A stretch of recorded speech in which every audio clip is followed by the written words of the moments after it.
although I'm not from here, I know that I have a special place, the in between, kind of right and dab in the middle. Um, so that I would say that would be what really flipped my switch. Welcome to Crossing Thresholds Religion, Resilience, and Migration, a special mini-series of Walk, Talk, Listen, produced with the Joint Learning Initiative on Faith and Local Communities, and based on new research with Christian Aid. In this series, we highlight personal stories and lived wisdom from people navigating climate impacts, faith, culture, and movement. We invite you to join us. My name is Maurice Bloem, and I would like to welcome you to yet another episode of Walk, Talk, Listen.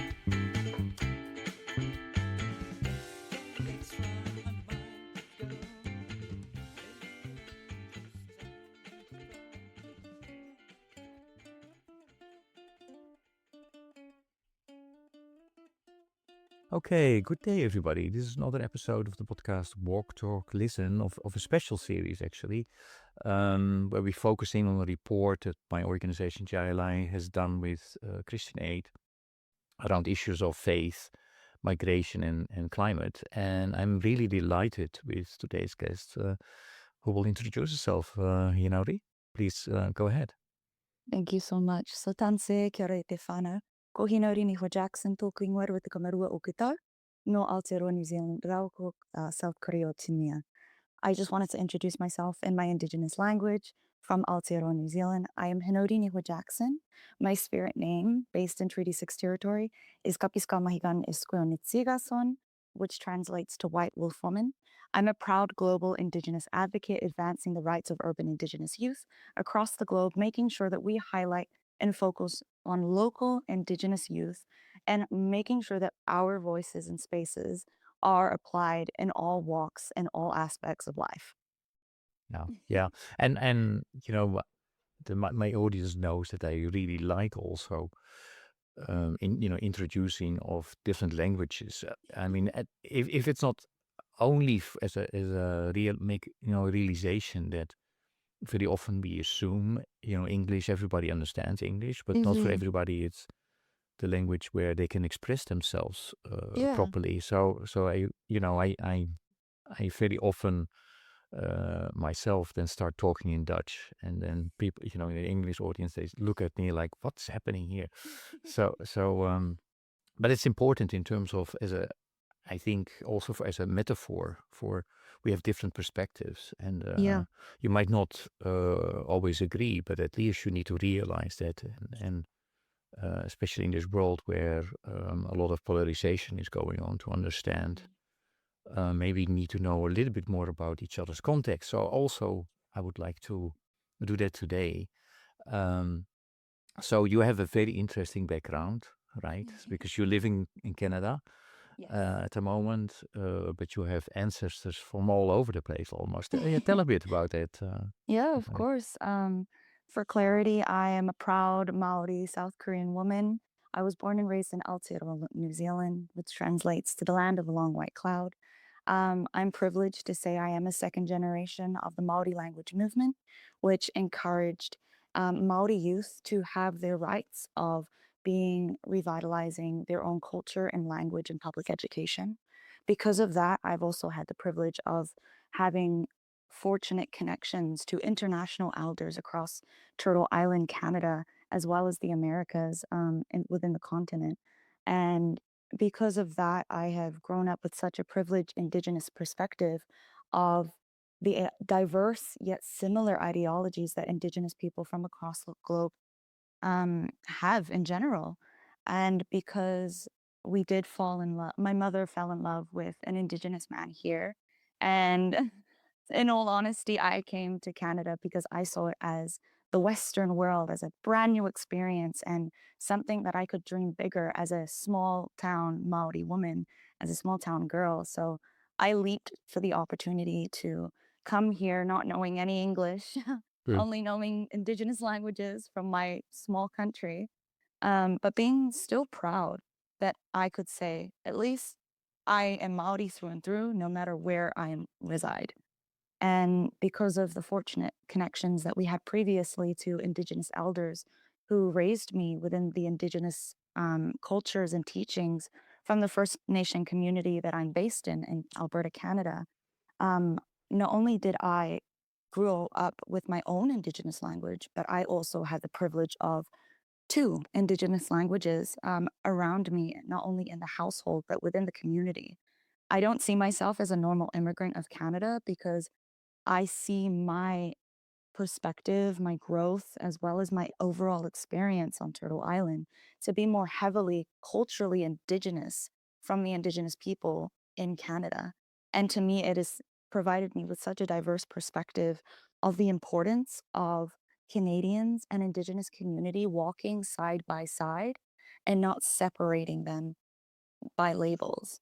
As a Canadian myself that is Indigenous from another land, I know that I have a role and responsibility to uphold not only common respect to other human beings on in this country, but also uphold the respect and understanding and sympathy with our Indigenous relatives and Indigenous brothers and sisters that reside here on Treaty 6 territory on Turtle Island, Canada.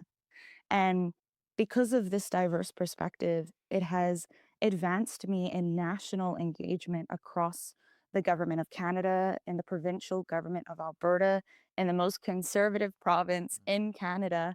And I never realized how much of a gap and a hole there was in this idea of advocacy where Canadians are eager to learn and reconcile and take action. They just needed more clarity on how and what that would look like. So, fortunately, not only did I have the support of my Maori elders back home, but also the Indigenous elders beside me that reside here on Turtle Island. It gave me the strength and courage to advocate in a very unique way of allyship as a sister from afar to my brothers and sisters on Turtle Island. I know that is a lot to unpack right there, but that was the best way that I could simplify my overall journey. And yes, so I walk with um, which I am aware of is a lot of indigenous knowledge that is very, very deeply rooted in different diverse countries. But it has definitely made me the woman that I am today to be so commonly always using indigenous languages to show up unapologetically indigenous, no matter what industry, department, or space that I am taking up. I will always and forever will be proud to be where I come from first because of the community that raised me to be proud of it. So yes, I hope that answered the Yeah, yeah, I question. know.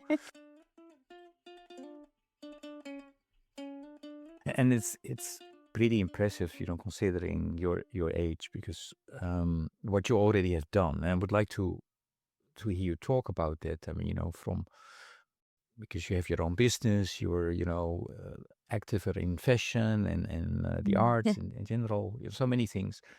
But before we go there, so how Mhm. old were you when you then came to Canada? And tell me Yeah. about something about your upbringing in terms of, siblings, and what was life about, uh, how was life in, growing up then, in terms of play, influences? Give us a little bit of taste of that.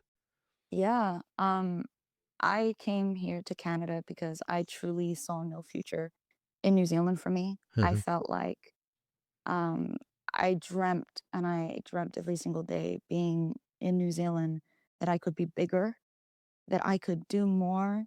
And because I had so much powerful representation of resilient ancestors in my bloodline, it gave me the natural ability to instinctively know if my grandpa can advocate so hard that my entire generation can have their land, their rights as Maori people, as Indigenous people. Why can't I do that? And because of that representation, because of the sacrifices that my previous generation, that my grandparents fought for us to have, it only made sense that I continue the fight. Because although we have strived a very long way as Maoris, I cannot, in good conscience, as an Indigenous woman from New Zealand, sit idly by when I know I can support my Indigenous community from Canada. And that is showing up in being self aware that you have a very specific responsibility. I am not here to speak on behalf of Indigenous people because Indigenous people have their own right, they have their own voice. And there's truly, I can't speak on behalf of them. It's just as simple as that. But what I can do is I can take actionable plans ahead, being living proof of reconciliation from my country, and then filter that in a system that best amplifies Indigenous people so they can move forward as a community. That to me is true allyship as a Canadian. That to me is true allyship as an Indigenous woman elsewhere. And it just all made sense to me. And when my kokums and my mushums, which is grandmothers and grandfathers in the Indigenous language, based in Alberta, um, they always remind me my path will always be a very tough path because I will be the first to always walk in this unique way. But it's because of my elders, the community here in Canada, that give me that reassurance to ground me in the teachings in ceremony that always remind me of my why, that always remind me of this is why it's important to always show up in ceremony, no matter where you are. That's why it's so important to show up to correct people on how to say my name because I know when people look at my name on paper, they get very intimidated. But it's honestly, to me, small things like trying your best to pronounce my name, although they have very, very complicated R's for different people, to me, that shows that you respect my name, but you also respect my culture and the history behind that name as well. So I truly believe small things like that, showing up, is reconciliation. Doing small little actions that best benefit other people is the right Canadian thing to do. And I hope that more Canadians kind of think in this different perspective, in this different direction, because if we really cut it down on paper, Canadians are very kind people. We just need to make sure that we are taking those actionable steps, always reminding us we need to remind everyone that this is how we walk in a good way. And perhaps that is where climate justice begins, not in policy alone, but in how we walk with one another.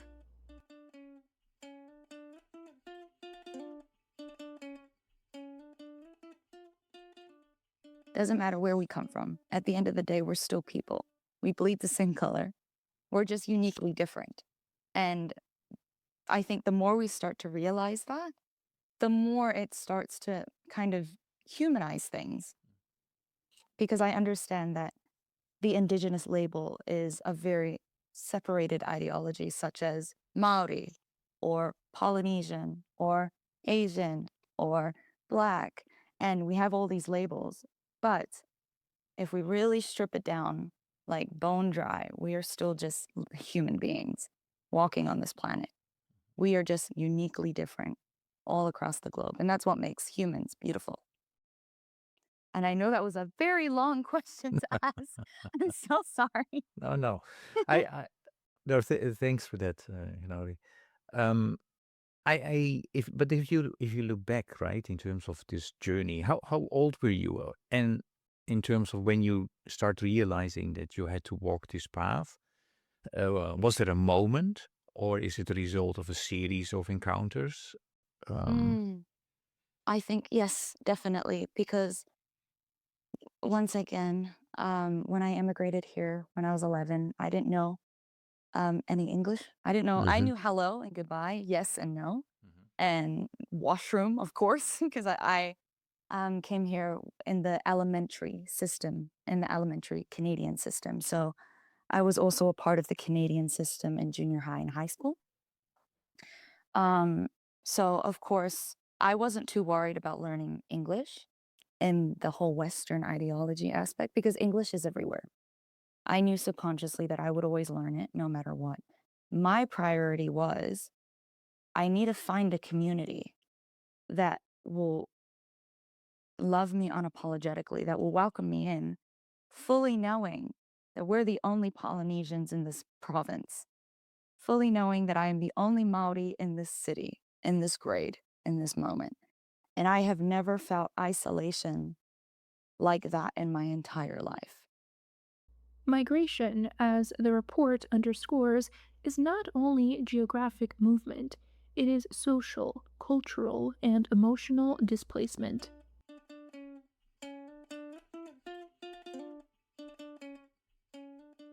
Being surrounded by your own people every single day for your entire life, to immigrate all the way to a Western world that feels totally different, where everything seems in reverse, was honestly the most terrifying, um, unique situation that honestly, words cannot describe even to this day. And the first ever people that welcomed me, that said, "Hey, let's be friends," was an Indigenous person, was an Indigenous elder, because they knew, although I wasn't native from here, they knew I was native elsewhere. And when they found out that I was Maori, they took me in as if I was one of their own. Because the relationship between Maori people and Indigenous people, especially in Alberta, it has been a long-standing relationship of cultural exchanges, cultural revitalization, and the policies through reclamation for Indigenous rights. And my grandma and my grandpa were a part of those conversations, were a part of those rooms. And that's why, to me, that felt like the most nostalgic thing and the closest thing to home that I had was being surrounded by Indigenous people. Because as a baby in New Zealand, surrounded by all these elders that would come in these meeting tables around kitchen tables to fight the fight for Indigenous people, I was that little baby that was just watching them and planning and seeing ribbon skirts in New Zealand and thinking that was normal, and seeing elders wearing headdresses around a round table, thinking that was normal, and having Indigenous elders from across the globe wear their Indigenous regalia in all these white dominating spaces. That, to me, that was normal. Standing up for your Indigenous right was normal. So when I found and fostered connection, and also came back to the elders that raised me in New Zealand and in Canada, that are from indigenously from Treaty 6 territory, it just flicked a switch, being like, I'm gonna be okay. Although my family are the only Maoris, we're gonna be okay. We have our cousins here, and they're gonna take care of us. And honestly, they did, because the the moment when I realized the relationship, the connection, and like everything truly switched, the flick in my head. Sorry, my English is not the greatest at the moment. Um, was when I was 16 in ceremony, and when I was privileged to be a very big role at a international Sundance, where elders and knowledge keepers, medicine women, medicine men from every single part of the continent across the globe would come together and fast for 4 days. And being a young person, being 15 years old, and being told to your elders, "We saw a vision that you will be taking care of these 40 women that are praying for other people. Will you rise to this occasion?" And I really do believe in, like, Creator's plan or God's plan for anyone familiar, just for more commonality. If I really do believe that God does have a plan, that Creator has a plan for me.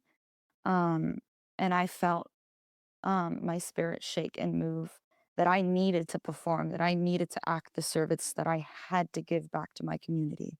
Although I didn't know these people, I just felt the need and the yearn to serve, especially when I knew my very, very, very weak, strong, stubborn, resilient grandmother was going to be performing. And she had a lot of medical conditions at that time. And the only people that can truly touch the dancers in that ceremony is the role that I was given. So it really did feel like Creator was giving me signs that I had to rise up to that occasion. And I'm so happy I did.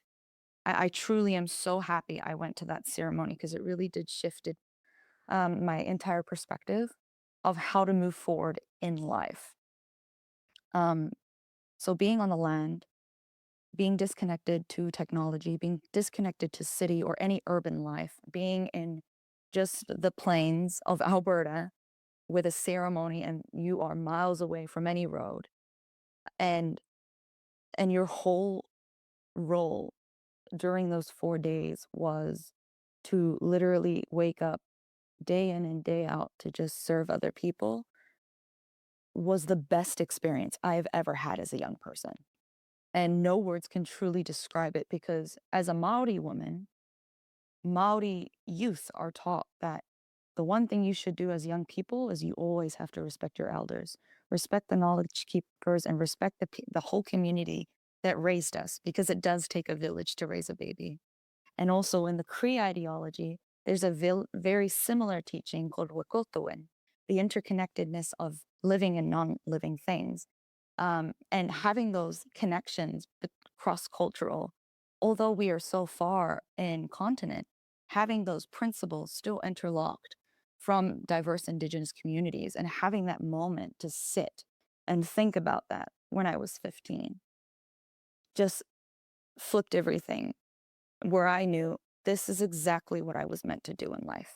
I was meant to serve people because I have never felt the joy of serving and helping elders or young people from so many diverse walks of life, from so many different backgrounds, and literally eating, praying, smudging, fasting, dancing, and honestly, dancing for and suffering for their benefit was truly the best experience I've ever felt because it was the most selfless thing I've ever done. And I would do that again within a heartbeat because I was also gifted on my 16th birthday. It just felt naturally fell upon my birthday where I was gifted that name, Kapiska Mahigan Isku, White Wolf Woman, where I was gifted um, kind of a vision from my elders from Treaty 6 territory that I would walk a very, very tough path to be a lone wolf in advocacy, but you will be holding a very crucial role in community. And always remember that. And having the reassurance of my ancestry, of having my grandmother present in that moment, having the Indigenous elders that raised me present in that moment, to have my mom and then my Indigenous younger sister, who was Maori and Indigenous from here, present in that moment. No words can truly describe that because it made me feel like there was a place for me in this community. Although I'm not from here, I know that I have a special place, the in between, kind of right and dab in the middle. Um, so that I would say that would be what really flipped my switch, was when I was a young person at 16 during ceremony. Wow.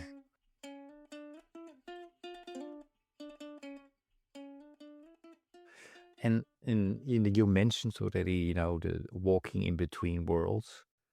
You move across many spaces: indigenous community life, youth leadership, global dialogue, creative expression, and you just explained to us what it means to you and what it requires from you, and that you also realize that this is your role, this is your path. I still would like to go back to where you were born. Mhm. Um, do y- do you miss it? Always. There is no place like home. And I don't mean that in a cheesy way. Like, there's nothing that truly will fulfill me like hearing the ocean slam on the rocks, or as little things as hearing Maoris just chuckle, bust out a laugh. Like, nothing can ever change that. But I also get these flickers of moments because I know that there are cross-cultural exchanges that happen across this province. I am very privileged to know these people who organize these things. So I do get these little spoonfuls of home where Maori youth come for whether it be global Indigenous tournaments for sports or cultural diplomacy. And, sometimes because of the work that I've done, I've fostered trust within the Indigenous community to say, we want you to be a keynote speaker so Maoris can see that there are other Maoris here. And getting something like that is truly so rewarding, especially as a young person, because in my head, I thought I would be getting that privilege when I was maybe hitting 30s, when I was more experienced, more qualified, more resume qualified. Um, but to come to community and ask, can I attend this because I'm Maori? And they say, of course, because they understand where I'm coming from. They just get it. And having moments like that it's a very Indigenous thing. Doesn't matter if you're Maori or Cree. It really, I think if I was back in New Zealand and I knew a Cree person was in New Zealand and I knew a Cree community was coming in New Zealand and I could provide them that opportunity, I would do that within a heartbeat because I know what it's like to yearn for your own people and also be a representative from afar. So having that weight and responsibility of being so proudly Maori in the Western world, I do feel it on my shoulders. But it's also holding yourself accountable and connecting because everyone can do it. We do have technology. And I really thank Creator that we do have accessibility to technology because it has helped me with my homesickness. It has helped me with keeping up to date with the Indigenous politics of what's happening in my home country because I do care and I must know, especially as a Maori woman, as a proud, vocal Maori woman. It's not only my responsibility to be an ally in Canada, but it's also holding myself accountable to make sure that I'm being informed of every aspect that is happening back home. Because as a Maori, it should be my responsibility to know that so I can spread awareness in any industry, in any perspective to anyone who's looking for that clarity. Maybe I can be that start to giving them that understanding. And maybe we can start that conversation of reconciliation. So to me, everything is interconnected from the industries that I'm in, from being a title holder, a model, a fashion coach. All these industries have provided me with skills and accessibility to stand firm to who I am today. Mm. Oh, thanks, Hinauri. Um, I would like to dive a little bit into climate uh, because I mean this podcast is trying to be the next step of a report that Mhm. my organization published around faith, climate, and migration. As an Indigenous youth leader, um, how do you experience the realities of climate disruption? And not only Mhm. environmentally, but also socially, spiritually, and culturally. I think as an urban Indigenous youth, which Uh-huh. is a definition term that we use in Canada, which is an Indigenous person that resides in an urban area, just for clarity. Uh-huh. Um, Being someone that lives in the city and not someone like whether it be in tribal areas, it is a battle between fighting with logic of the society that we live in, and then the fight between everything that we've raised to be as Indigenous people. I feel like a lot of Indigenous people, especially Indigenous youth, can really relate to this because we understand that this economy runs throughout a system that doesn't really exactly benefit climate change, especially in my province of Alberta, because we are pro oil and pro gas. And being ironically a pro climate, Indigenous climate activist, since I first immigrated here, it was a very interesting position that I found myself in, whether it be in holiday tables where I would challenge most of my family members who are Indigenous that are pro oil and gas because it helps them live in this society. So having that diverse perspective of we know indigenously this is not the right thing to do, but what else can we do in this moment? And for me, it made me feel so frustrated as a young person because this is something that we couldn't even control when we were born. And kind of, I do feel like young people do have this disturbing weight on our shoulders to find solutions immediately because we understand um, the seriousness that we only do have one planet. This reflects what the report documents globally. Youth experience climate change not as future risk, but as present burden.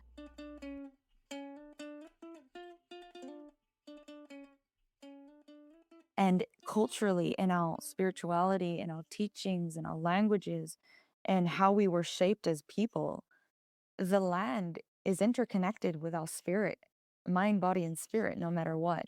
When land is more than soil, when it is spirit, memory, and ceremony, climate disruption is not only environmental, it is spiritual.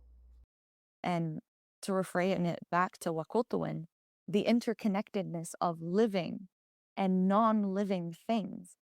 The JLI Christian Aid Report identifies relational worldviews as essential to understanding climate induced displacement. Wakotouin offers precisely that relational framework. And having the balance between those is so crucial and extremely important. And right now, we are in such a disruptive environment where we are taking advantage of Mother Earth, where in a fashion perspective, because I am from the fashion industry, I am so proud to say I am a slow fashion artist. I am against everything fast fashion. And it also has to remind me as a designer and a Maori person, there is not a lot of positive stereotype in this fashion world. So how are you going to move forward as an Indigenous person? I will start to recycle clothing that we already have because we have enough. We just need to be creative enough to think differently so we can sustain the materials that we have because we are overproducing like crazy right now. An unnecessary amount of production of fast fashion.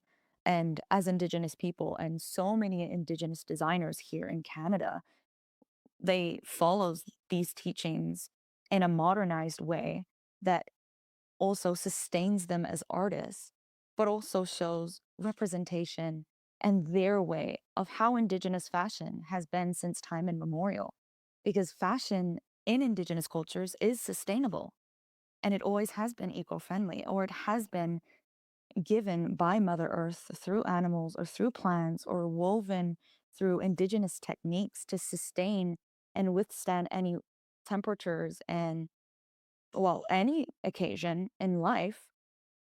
And I think it is time now that we start to devolve and go back to the basics because I do feel like humans are such greedy people naturally. And we need to always constantly remind ourselves that enough is enough. We have enough. Everything that you can get fast fashion is already made with higher quality.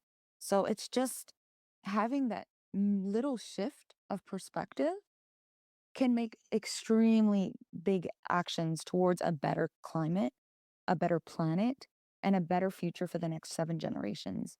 Because I want to Uh, make sure when I leave this planet that I am leaving it better than I had it before. Across continents, Indigenous youth are reminding us the future is not a concept, it is a responsibility carried in the present. uh, can let me piggyback further on Yeah. your fashion and the arts and Mhm. storytelling? Obviously, it's an important plays an important role in the work that you do. And how do cultural expression and narrative become sites of resistance, healing, and future making? And can you maybe give an example of Mm. how you have done that? That is a wow. This is a great question. I have to really think about this one. Do you mind just repeating it one more time so I could really just sink in? Yeah, Please so and thank you. how do cultural expression and narrative become site of resistance, healing, and future making? And can you give us an example of that? Yeah. Oh, I love this question. Um, I come from, for clarity and background, I come from a background in specifically fashion modeling. I was starting when I was, I believe, I was 9 years old when I first started, actually. I was a mute in New Zealand. I didn't speak anything but Maori, and the only time I spoke was in Maori to sing Indigenous songs and performances. So when I came here, I wanted to pick up modeling again because that was the first time where I felt art was truly reflecting me without saying anything. Um, and I had control of a narrative and privilege to have 30 seconds to showcase a piece of art from another. And to me, that was a privilege. And little did I know, the first designer I ever walked for was an Indigenous designer. And she gave me full creative freedom to say, be unapologetically you. And if you want to be full out Maori, be Maori. Hearing that at a very young age, at 9, in the fashion scene, which was heavily dominating European-centric, features at that time in the early 2000s, it was such a, "Oh my gosh, wow, it's okay to be Maori." In fashion too, that's amazing.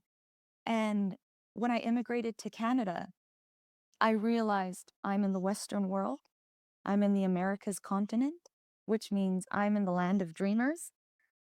Maybe I can dream big too. So I started, which was the closest to familiarity to me, which was Indigenous fashion, which is a very niche scene in Canada. And I started with local Indigenous designers that really challenged everything that was Eurocentric in the fashion industry. And I am so grateful that I started in that area because they taught me that it was okay to be brown. They taught me it was okay to be Maori.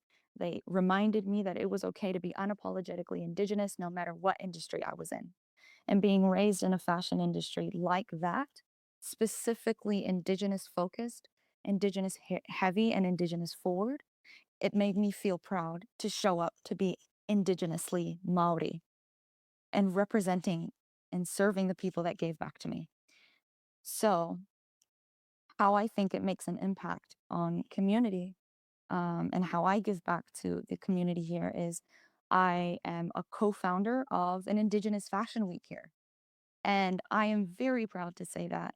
And I am one of two Maori women on this board who literally our entire job is to produce Edmonton Indigenous Fashion Week so we can highlight Indigenous excellence and we can tell our own narratives and our own stories and have control of how we want to be represented moving forward in the fashion industry. And, being a young person, I was only 21 when I was a part of this board, not really expecting all the work that was really coming ahead. I was in awe with the amount of production that we made in only 6 weeks to produce something that was such a success, not only for our board, but for the whole community to actually see Indigenous culture and Indigenous fashion truly and properly represented by Indigenous people. And I know it sounds like a very simple thing that we should have, but it has been heavily our narrative has been dominated by other people telling our narrative through fashion. So the fact that I can come and give back in a way to Indigenous people that gave me such a priceless skill of being authentically Maori in every industry and giving me that capability of perspective, it was the least that I could do to provide skills, knowledge to the next generation of leaders. And we are actually producing the next season coming up quick in March. And the fact that they have provided me more responsibility on my shoulders is such a compliment. And I am just really grateful to the whole board for having the faith, the trust, and the skills um, for us young people and giving us opportunities in this fashion industry and in the fashion scene. Because I know that the more we put the love and care into this, the more it will start to become a staple in the community of Indigenous fashion or in Indigenous communities, which is exactly what we wanted to do to begin with. Wow. And yeah.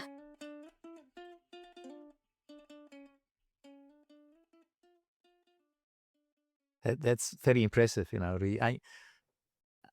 while listening to you, I'm wondering, okay, I mean, there's so much on your shoulders in terms of honoring your ancestors, future generations, um, and then still claiming, joy, creativity, possibility in the present. H- How do you do that? How do you hold responsibility across generations?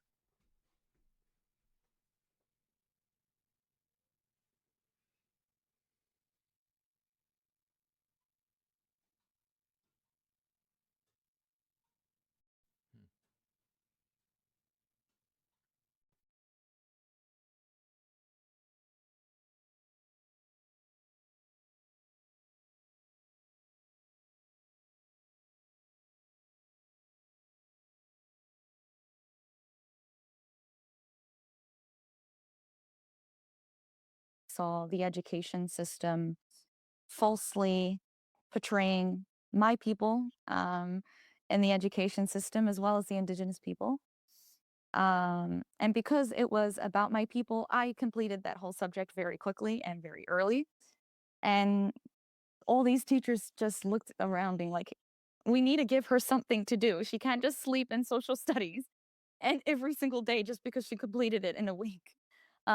So they sent me to become the high school representative for social studies in grade 10, which gave me my first taste of independent advocacy. I feel like I say independent advocacy because um, my advocacy has been rooted intergenerationally. I am an intergenerational advocate throughout my family. Every single one of the women in my family are proudly matriarchal and are proudly, boldly Maori. So I definitely feel it in my blood. It runs through my veins, and I hold it with a lot of pride. Um, and when I was kind of walking into this space that was so Canadian, it was really scary for me because this is the first time I had the Canadian experience because my whole entire life in Canada was solely Indigenous. So I didn't feel like an immigrant in this country. I just felt like I was home away from home. So that was the first time I truly felt like, yeah, I just forgot I was Canadian. I am a Canadian. Right. Okay. And I just like never I never fathomed that because I was so loved and catered and kind of taken care of by the Cree community here that I never really realized that that I was a guest on this land. I like truly forgot.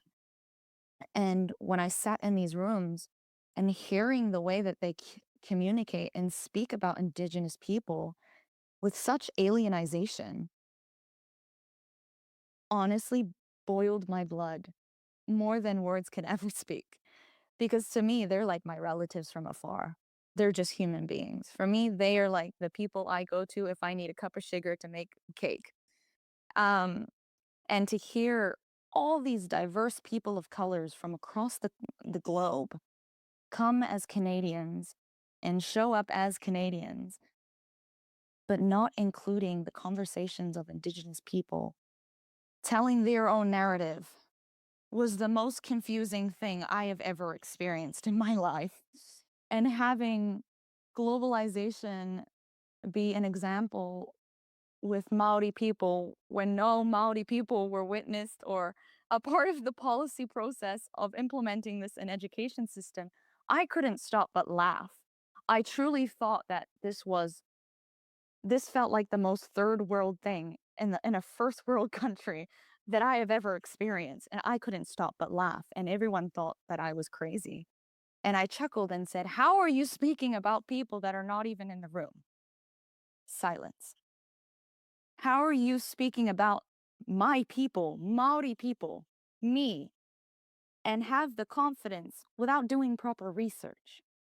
How can you be so confident to implement this process in education across the state and province when you haven't even went across the road to ask local elders if this is accurate to their people? Come on, guys. We are all BIPOC people in this room. What is not clicking?" And there was just a really heavy moment of silence. And I chuckled from frustration because to me, it is such a simple concept. If you're talking about a community, you need that community to be present to share their stories. Because time and time again, the Canadian system have one perspective in history, in social studies, in Canadian history. For me, it was frustrating because there's always two sides to every story. So why are the Indigenous people not included? For me, knowing that this was the process of Alberta, it just shook me to my core that I just had to keep going. So I challenged the education system. I was not scared because I was so frustrated. Why? And asking such simple questions to higher ups that are on paper educationally qualified to do this process accurately, and then having a high school kid with a really big mouth and not afraid to use it come up and say, "Why are you talking about people when you don't have them in the room?" and have no response was the most the lowest pinnacle point and the most hopeful part, because that to me was okay. We need to start doing things. Let's take action other than sitting in the sorrow, because we're not going to change anything unless we take actionable steps towards these goals. And what provided me this perspective was all the debates I would have with my sister, because we come from a very debative family, very advocacy heavy family where we would always challenge each other. So I feel like as we were challenging each other in simple, normal human debates, whether it be about makeup or food, et cetera, et cetera, et cetera, the depth of detail that we would go into subconsciously allowed me to train myself to properly and formally and accurately present this to diverse people in diverse industries and simplifying it so I'm not making it overcomplicated. And when I tasted that success of implementing that, accurately getting Indigenous elders to share their perspective, getting Indigenous elders from my country to share their perspective, and then getting that into the history books in education was the first taste of independent politics that I've ever had. And the moment I tasted it, and the moment I realized I just did that by myself, with no name, with no historical credit from any of my family. I did that myself with my community, and I am so proud of this moment, and I have to do more. And that was the first moment I realized that there is something I can do. And I'm starting to understand where it is now. So I started to advocate for other NGOs that were heavily Indigenous focused. And I showed up saying, "Hi, I'm Hinauri. I'm Maori first and South Korean, loud and proud, raised native. Nice to meet you." And I would say this in every conversation. And although it was a lot to say at first, it was just the easiest way to simplify why I was there and why I was in the room. And Indigenous elders would always say, "You were meant to be in these rooms because we need our brothers and sisters across the globe to share their perspectives so we too can rise above and start serving everyone collectively." That's my role. I give diverse perspectives of actionable plans so Indigenous people can have their language. Indigenous people can write their own culture. Indigenous people can portray their own art, their own fashion, their own cultural aesthetics, their way. So I do believe that no matter what industry I'm in, the fight for the fight is still the same. It's just in different departments, in different industries. And because of my unique perspective of being raised Cree, being raised Maori, and reclaiming my Asian identity, um, this idea of, I would like to say, being a chameleon in all these industries, it's very normal for me because I'm mixed. I think every mixed kid really goes through that struggle of navigating whether you're Maori enough or Korean enough or too indigenous enough or just kind of having that complication there. But to me, that was a gift. That was a strength, and that is a power that I hold with so much joy because it provides me with such a diverse perspective that you just need to have a creative angle and make sure you have the mindset that you are walking in a good way, in a good path, and it is always community first. And those are kind of the three bullet points that I always remind myself, especially when I'm coming to do interviews or podcasts, or when I'm behind the scenes running with a chicken with my head cut off doing a fashion show. I think as long as you have your three core values of what makes you you, you can truly thrive in any industry. Um, yeah, sorry. No, great. No, thanks for that.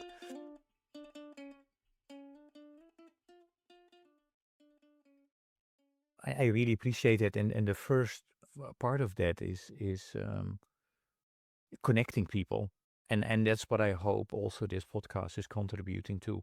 So I've tried to weave that into, the questions.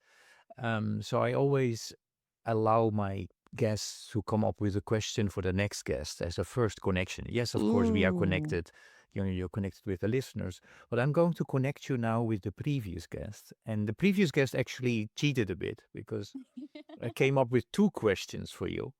And the first question uh, for you from the previous guest is, How would this the rise of artificial intelligence impact our life? So that is one. Okay, I have one more question.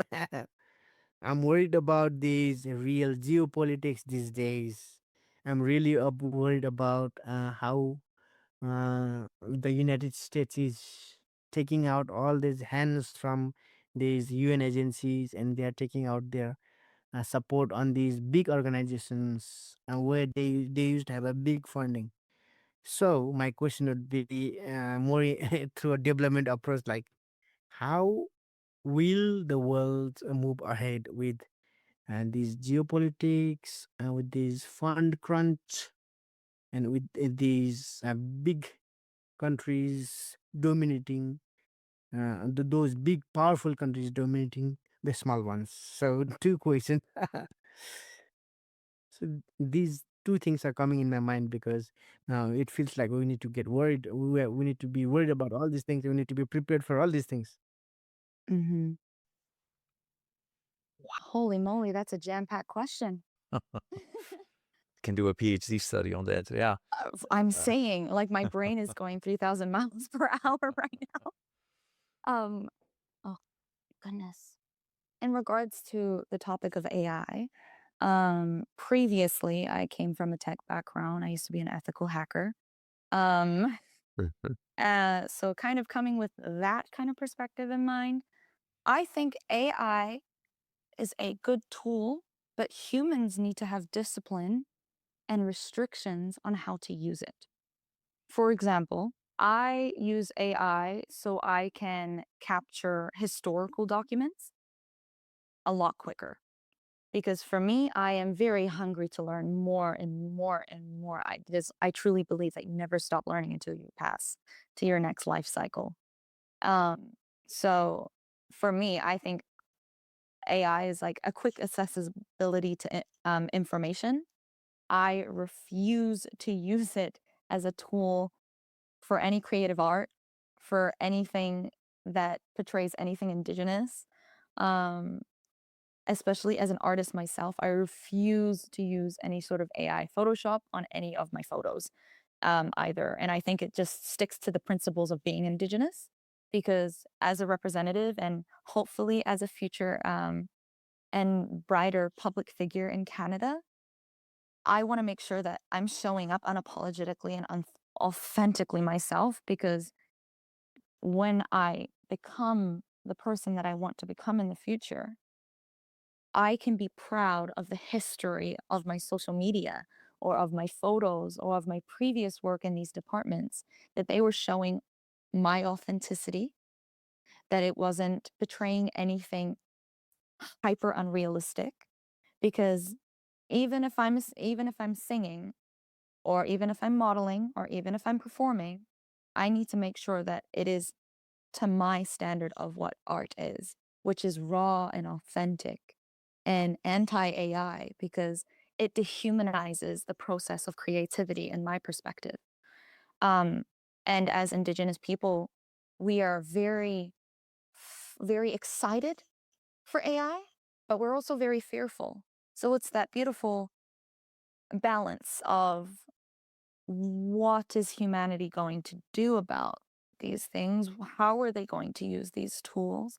More specifically, how can we use them to best benefit and gather the most accurate data to serve community? I think if you have that perspective when approaching AI, because AI is a very dangerous tool, but the only reason why it's dangerous is because the humans have an unlimited capability of thought. So it is a yin and yang kind of perspective on that. So I say proceed with caution and remember that actions do have consequences and digital footprints exist. So that would be my first answer to the first question. Could you remind me the second one, please? Yeah, sure. So the second question was about the bigger countries dominating the smaller ones, and yeah, what do we need to do about that? So I see the privileges of what it is to be a Canadian. I understand the privileges, but also the unnecessary fight that Indigenous people have to deal with because of like landmark area, or just because we are not a tougher in diplomacy, or maybe not recognized globally. But I think at the end of the day, if we are here to serve our countries, every country needs to be prioritized. But, and I say this at the moment with the global events happening, there are specific countries that need prioritizing in global diplomatic forums, such as Palestine, or what previously happened in Nepal and what is happening in Iran. There are so many things that need to be prioritized because, yes, I understand that economy is not the greatest here in this big country, but I would rather have a really crappy economy so I can prioritize and feel in good conscience as a citizen and as a human witness of this decade and of this generation, that the priorities are being elsewhere on the countries and the people that most need it, that most need that attention. And as the president of the IIYC, I understand that there is a role that I play on these global stages, and it is to make sure that all eyes are on the specific countries that need the most attention and the most urgency um, at that moment, at that time. It's the reality that people are going through a lot. And it's unfortunate that I have unfortunately normalized that Gen Z has normalized that. But that doesn't mean that I'm not going to give up for fighting for a better future, because it has to get done. Because if it's not us, then who? Um, and I don't mean to sound in a way where it causes concern and urgency, but I hope it does cause concern and urgency. I hope it makes you shift your perspective of a state of uncomfortability, because that uncomfortability will make you realize the privileges of what it's like to live in a big country. Um, and also the privileges to have priorities on a global stage. So I would say I really wish on a global level that we were actually prioritizing humanity and human lives before anything else. Because I cannot, in good conscience, as a human being and as an Indigenous person, seeing my Indigenous relatives from across the globe suffer because of who they are.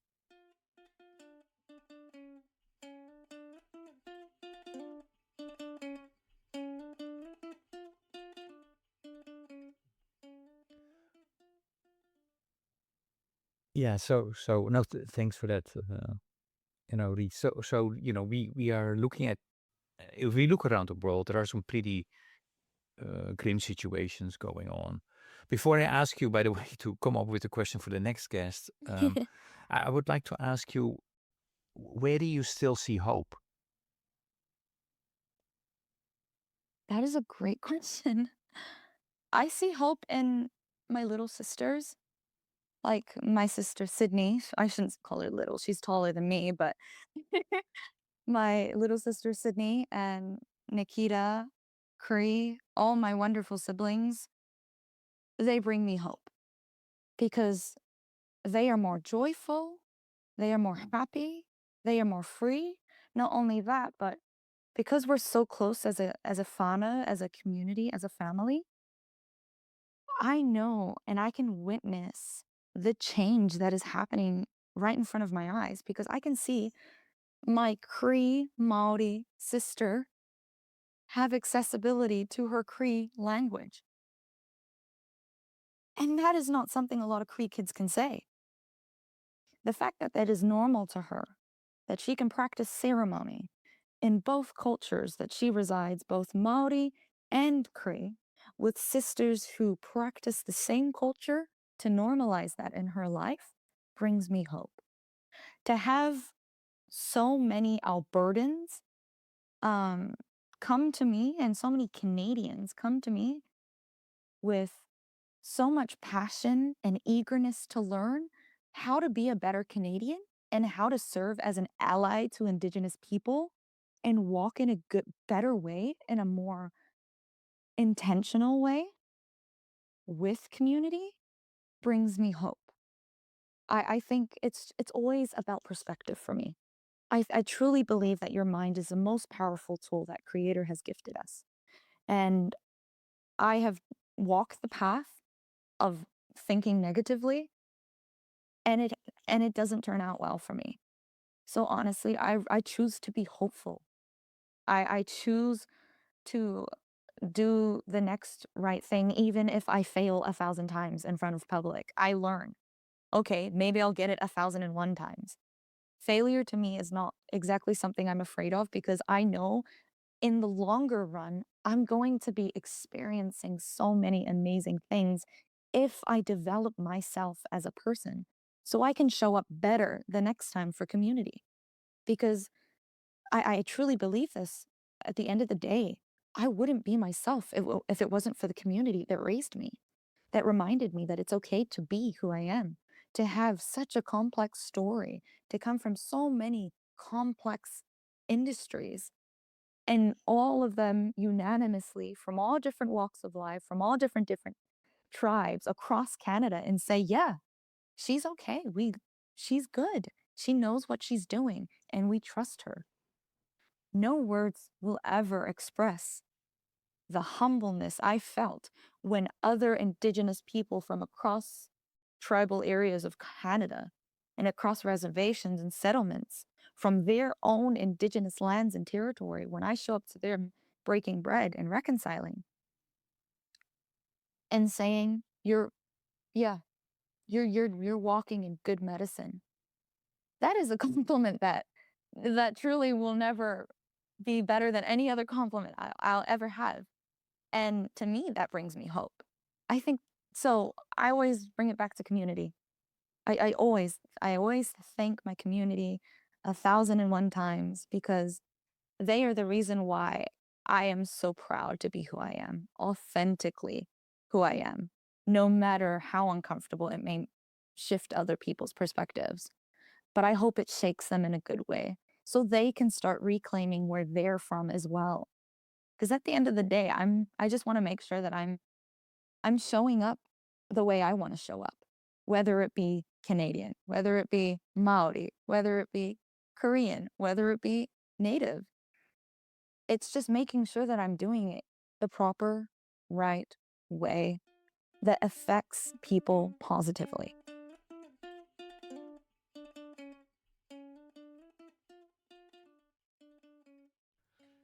You know, the conversations unfortunately go very fast, I have two or three questions though that I still would like to ask you. The first one is your question for the next guest. Ooh, yes. I think mine will definitely be Gen Z related for sure. In regards to the next person on your podcast, and interview, my question would be, after all the amazing initiatives you do for community, when the doors are shut and the windows are closed, how do you take care of you? And this connects actually with my next question to Oh, you. really? Yes, yes. I've been asking this people in this series the question, and it keeps on opening things in unexpected ways. How would you define resilience? And does that word exist in your own language? And I know that's maybe rather complicated because you speak so many Mm. different languages, or cultural frame. And if not, if there is not a word for resilience, what comes closest that carries that English word that the English word doesn't? Mm.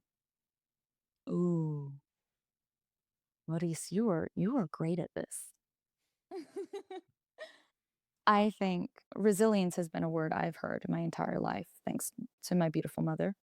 We had a previous Indigenous fashion company. It was a streetwear brand, and she had affirmations on them. And it was the following: I am strong, I am resilient, I am Indigenous, and I can do it. And, her making these t-shirts, throwing them on me so I can go to school, that made a very big subconscious impact in my life.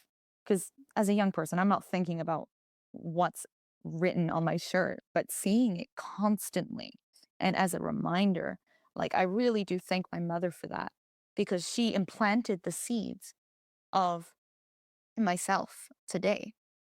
Um, and for the Indigenous word for resilience, it's not exactly the proper translation, but it gives me the same feeling when I think of resilience. The Cree word I would like to share with you is kiam. My mom and I say this when we have a hard time at work and we're just like kiam. And I think the best English translation is whatever will be, will be. Just you can't control everything, or just it is what it is, and that's okay. And just because there are always going to be moments in whether it be in my pageant journey or my diplomatic journey, my global advocacy journey, where I will always stumble upon a wall where things are gonna start to get really, really tough for me. And even when I am so Mm, close to giving up, I literally just have to take a step back, shut down the computer, and mm, just say, Kiam, Kiam, you've done everything that you can. And at least I am proud enough to say that because I've tried my hardest.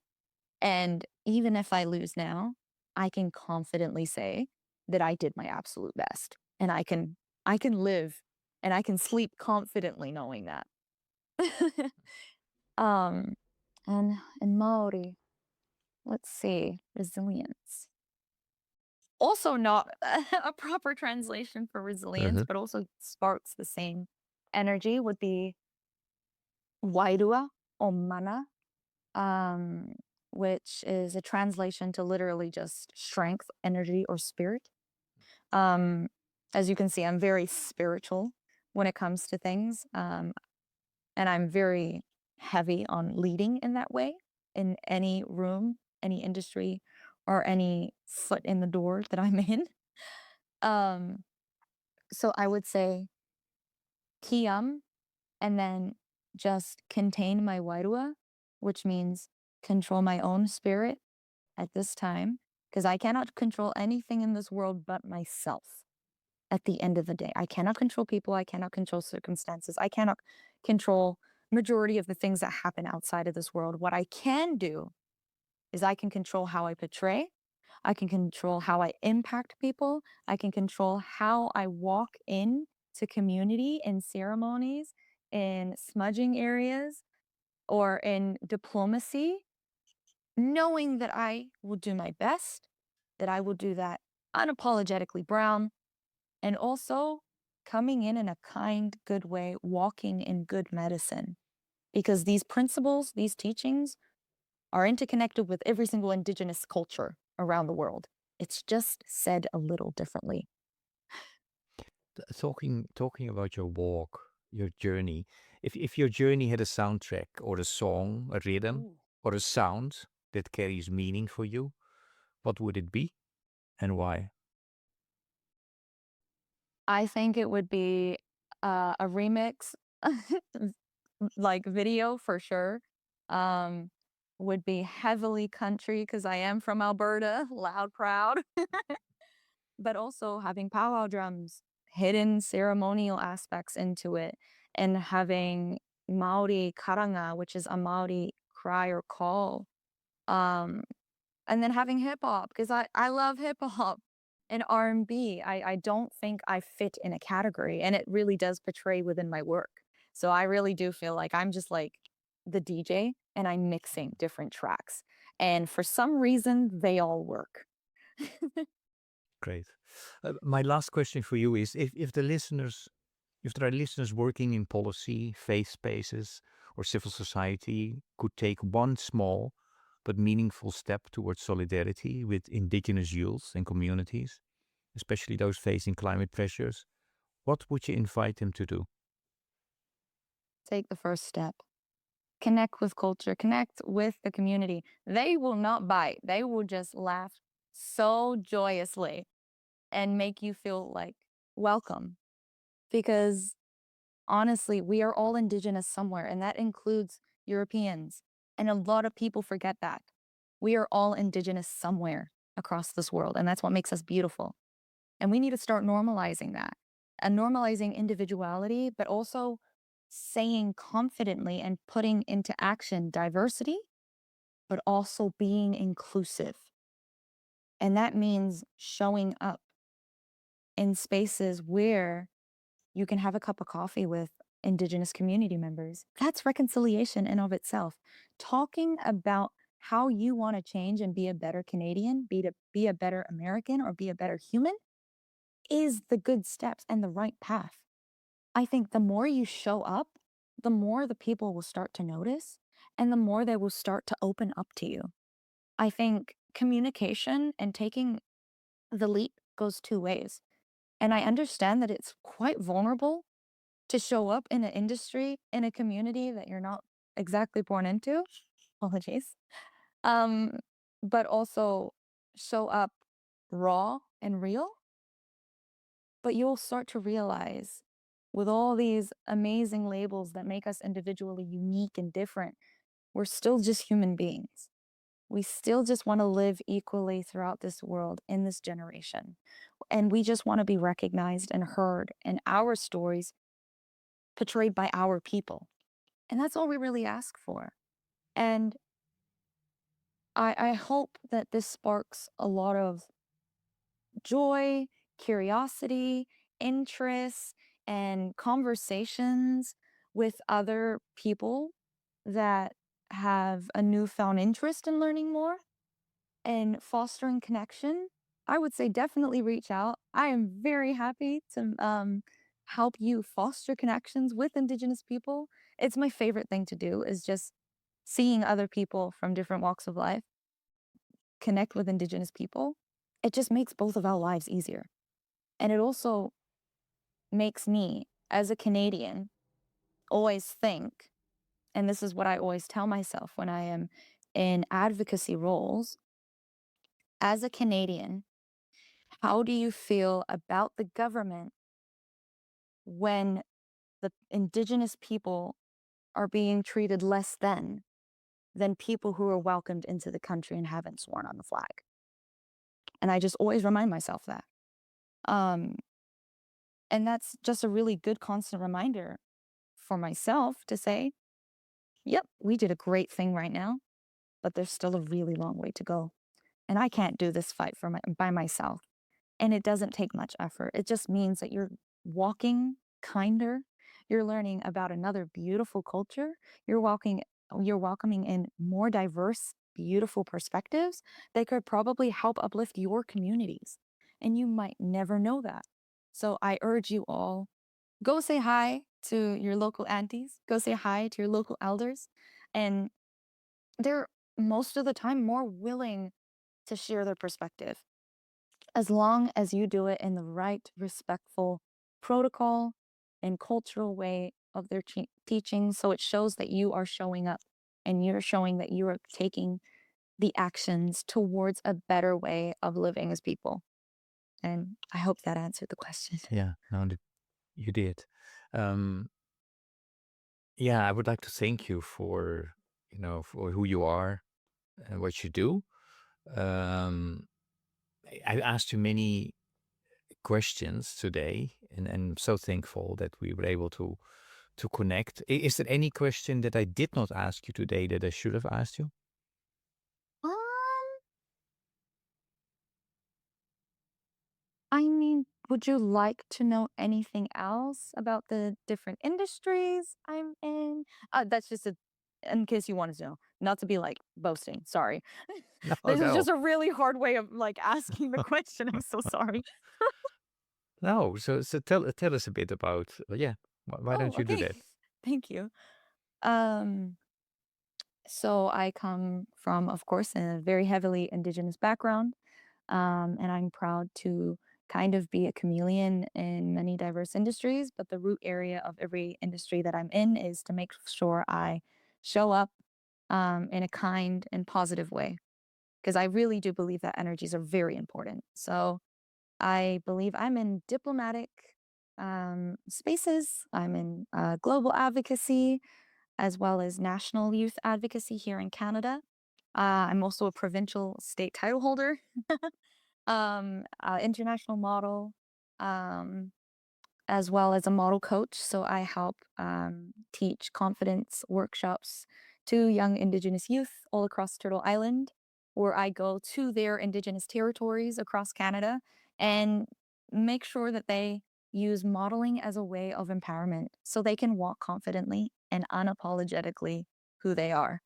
And it's really, really focused around the idea that reclamation of your Indigenous identity is confidence at its highest form as Indigenous people. And that's what makes you walk unapologetically, just like all these other Indigenous models on the higher fashion scenes that are my idols as well. So, just a little bit about that. I am also a seamstress at an Indigenous embroidery company. Um, it's the first Indigenous embroidery company in North America, and I'm so honored that not only did he have faith in me, starting as a model designer relationship, but him seeing my global advocacy, my political diplomacy, and my municipal policy implementations, and him seeing that I'm not just only a model, but I am someone that can be a leader. And I've never ever had recognition like that from someone I've personally looked up to in my whole fashion journey, and and for him to say, I have faith in you as a young person. I believe in your creativity as a creator, but I also believe that you are true to who you are. And I'm planning something big for us Indigenous people. And I want you to be a part of my team. And for him to welcome me into the team, to hire me right on the spot and make a space for me to not only become a very, very important role in this group of staff, but also tell me to my face as a young designer, Hinauri, this is what I want you to do. I want you to learn everything about being a seamstress. I want you to learn everything about how I work as a designer so you can take your steps to becoming successful. So the fact that an Indigenous designer who saw me as a model, as a youth model, tell me that I had potential as a young person, especially in this economy, and say, I am putting my faith in you, but I'm also investing in your future. Without me asking for him to do that is truly the most humbling experience that I've had fashion-wise. And there have been many instances where we have collaborated and had very Western success, like being published on Vogue and Elle Canada and Complex and all these high A-list fashion magazines. But the fact that this is always the moment that I reflect back on when it comes to fashion is because he saw my entire worth as a person. He saw me starting as someone who was discovering who I was, trying to navigate who I was as a young person, maybe if I wasn't Indigenous enough or too Native enough. And then seeing me now as a 22-year-old young woman coming back to me and saying, we trust you, um, is a really great reminder that I am walking in a good path. And it's really reassuring for me to know that I'm doing it the right way for the people on this land that best benefit them. Because that's all I'm really doing it for, is to make sure that they are getting accessibility that I also had accessibility to have. And I think in my brain, everyone should have their right to language. Everyone should have their right to culture. So if that means they need a little bit direction or a little bit of perspective on a Maori level, because I have been through the system of having that privilege of language and culture, I can just take my experience and be a successful product and then make it best fit the Indigenous people here in any industry. And I really do thank you for holding space, truly. I don't get many opportunities to actually speak up on such a personable level. So I really do hold a lot of space, and I hi miigwech. Thank you so very much. I really am grateful. And yeah, so thank you. No, and I thank you for you. Yeah, as I said, for your willingness to share your experiences and wisdom with us today. So, and all the best with everything you do, because that's pretty amazing. You just mentioned to the listeners how old you are, and what you already have done. That's incredible. So keep on going. It takes a village, I can tell you that. All the best. Thanks a Yes. lot. Thank you so very much. Bye bye. Bye. Thank you for listening to this episode of our special series, Crossing Thresholds Religion, Resilience, and Migration, produced by JLI together with Walk Talk Listen. This conversation is part of our effort to bring new research to life through real stories, stories that show how faith communities, Indigenous knowledge, and local leadership respond to climate impacts long before the world pays attention. If you'd like to learn more about the research behind this series, you can find the full report and additional resources on JLI's website, jliflc.com,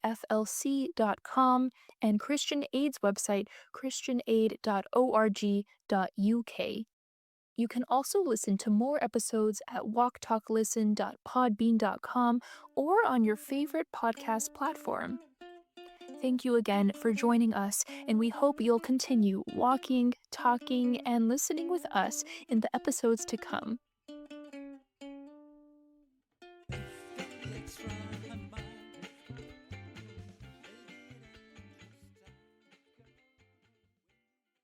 Thank you for listening to Walk, Talk, Listen. Please check us out on 100mile.org or follow us on Facebook or Instagram.